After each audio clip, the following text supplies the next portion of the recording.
السلام علیکم ورحمۃ اللہ وبرکاتہ۔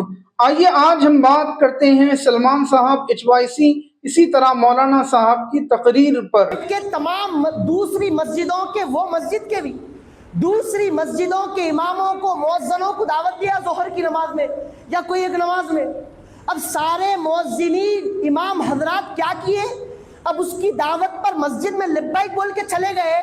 اب جانے کے بعد اور جانے سے پہلے وہ لفافہ دیا سارے عالموں کو اور مؤذنوں کو، 10-10 ہزار کا لفافہ۔ بعد میں تحقیق پیش آئی، کئی لوگ سوالات کرے حضرت یہ بیان میں بولو، آپ بولو، قوم کدھر جا رہی نہیں معلوم ہو رہا۔ حضرت بولے تو میں آپ کے سامنے بول رہا ہوں۔ تو سارے کتنے کا لفافہ دیا گیا؟ تو 10-10 ہزار کا لفافہ دیا گیا، اور ان کے ویڈیوز فوٹوز تقریباً لوگوں کے آئے، ایسا ایسا لے رہے وہ لوگ۔ تکلیف ہوئی دل کو، ٹھیس پہنچی دل کو۔ عزیزان محترم، وہ پیسے دیا ہوگا، آپ قبول کیے ہوں گے، ٹھیک ہے، لیکن شریعت یہ آوازیں لگا کر کہتی ہے کہ اے لوگوں، میرے نبی کی یہ تعلیمات ہے کہ جہاں سے پیسے آئے دیکھو کہ حلال ہے یا حرام ہے۔ پہلے دیکھنا کہ وہ پیسے حلال ہے کہ حرام ہے۔ یہ معاملہ ہو گیا میرے بھائی۔ عوام تو عوام، علماء بھی جو ہے محفوظ نہیں ہے حلال رزق سے، حرام رزق سے، حرام میں ملوث ہو جا رہے۔ دیکھنا کہاں سے پیسے آئے، بابا آپ کیا جاب کرتے، بابا آپ کی تجارت کیا ہے، بابا آپ جو ہے کس ذریعے سے ہم کو یہ پیسے فراہم کرا رہی، پوچھنا بغیر۔ کئی بدبخت عالمہ جو ہے، بدبختہ مارو اللہ رحم کرے، مائکہ لے کے اس کو جتاؤ بول کے تحریک لگا رہی۔ ایسا ہونا ہی نہیں ہمارے کو کوئی ارکان اسلام، شہادت، نماز، روزہ، زکوٰۃ اور حج کے بعد انسان کے اوپر حلال کمانا یہ فرض ہے، کیونکہ اللہ تعالیٰ نے مال کو ضروریات کے پورا کرنے کے لیے پیدا فرمایا ہے، تاکہ انسان اپنی ضروریات کو پورا کر کے اللہ تعالیٰ کی عبادت میں یکسوئی کے ساتھ مشغول ہو جائے۔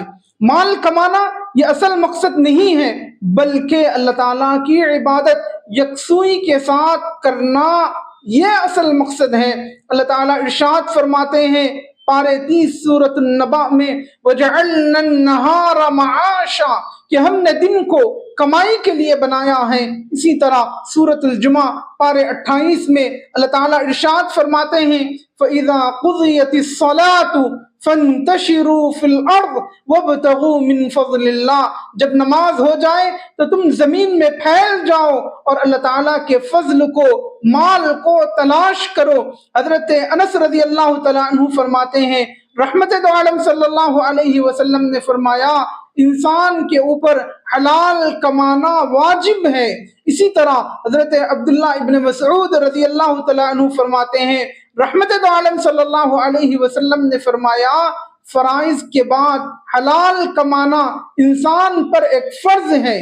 حضرت ابو ہریرہ رضی اللہ تعالیٰ عنہ فرماتے ہیں کہ رحمت دو عالم صلی اللہ علیہ وسلم نے فرمایا کہ منہ میں خاک ڈال لینا، مٹی ڈال لینا بہتر ہے اس بات سے کہ انسان اپنے منہ میں حرام کا ایک لقمہ ڈالے۔ اگر کوئی انسان حرام کمائی کا ایک لقمہ اپنے پیٹ میں ڈالتا ہے تو 40 دن تک اللہ تعالیٰ اس کی عبادت کو قبول نہیں کریں گے۔ اسی طرح اگر کوئی انسان کی کمائی حرام ہو اور حرام کمائی کے ذریعے سے کوئی لباس خریدتا ہے، جب تک وہ لباس اس انسان کے بدن پر رہے گا تب تک اللہ تعالیٰ اس کی عبادت کو قبول نہیں کریں گے۔ تو آئیے ان تمام احادیث اور قرآن کریم کی آیات کی روشنی میں ہمیں یہ پتہ چلتا ہے کہ حلال کمانے کی قرآن اور احادیث کے اندر فضیلت وارد ہوئی ہے اور کسب حرام کی ممانعت وارد ہوئی ہے قرآن اور احادیث مبارکہ کے اندر۔ تو آئیے بات کرتے ہیں مولانا صاحب کی اسپیچ کے اوپر۔ مولانا صاحب نے کہا کہ کیا ہو گیا ان علماء کو، ان مؤذنین کو کہ سلمان HYC نے 10-10 ہزار کا لفافہ ان علماء کے ہاتھوں میں تھما دیا۔ تو علماء نے یہ تحقیق کیوں نہیں کی، یہ چھان بین کیوں نہیں کی کہ یہ مال حلال کا ہے یا حرام کا ہے؟ تو اب سوال یہاں پر مولانا صاحب یہ بھی اٹھتا ہے کہ آپ کو عوام الناس جو لفافے دیتے ہیں تو کیا آپ نے بھی ان لفافوں کے بارے میں تحقیق کی، جانچ پڑتال کیا کہ یہ حلال کمائی کے ہیں یا حرام کمائی کے؟ آپ جس مسجد میں امام ہیں یا خطیب ہیں، کیا آپ نے تحقیق کی کہ جمعہ کے موقع پر، عیدین کے موقع پر، اسی طرح رمضان کے موقع پر عوام الناس جو پیسے دیتے ہیں، جو چندہ دیتے ہیں، یہ بھی حلال کمائی کا ہے یا حرام کمائی کا ہے؟ کیا آپ نے اس کی تحقیق کی، جانچ پڑتال کی، چھان بین کی؟ آپ جس مدرسے میں مدرس ہیں، پڑھاتے ہیں، اس مدرسے کو جو عطیات اور صدقات وغیرہ دیے جاتے ہیں، کیا آپ نے اس مال کے بارے میں تحقیق کیا کہ وہ حلال کمائی کا ہے یا حرام کمائی کا ہے؟ اسی طرح درگاہوں، مسجدوں، خانقاہوں کو جو پیسے دیے جاتے ہیں، کیا ان کے بارے میں بھی تحقیق کی جاتی ہے کہ وہ حلال کمائی کے ہیں یا حرام کمائی کے ہیں؟ مولانا آپ کو سوال اٹھانا تھا تو ان تمام چیزوں کے اوپر اٹھانا تھا۔ آپ نے اپنے تقریر کے اخیر میں کہا بدبخت عالمہ، اللہ رحم کرے۔ آپ نے کہا کہ یہ لوگ سلمان HYC کو جتوانے کے لیے آواز لگا رہے ہیں۔ تو سوال یہاں پر دو یہ پیدا ہوتے ہیں کہ آپ نے علماء کے ساتھ بدبخت لفظ کا بھی اضافہ کیا اور ساتھ میں آپ نے کہا یہ اس کو سپورٹ بھی کر رہے ہیں۔ میں نہ تو کسی پارٹی کو، نہ سلمان صاحب کا سپورٹر ہوں، نہ مولانا کا سپورٹر ہوں۔ مولانا کے الفاظ سے جو پتہ چلتا ہے وہ یہ کہ اگر کوئی عالم کسی پارٹی کو سپورٹ کرتا ہے تو کیا اس کو ہم بدبخت عالم کہیں گے؟ ہرگز ایسا نہیں ہو سکتا ہے۔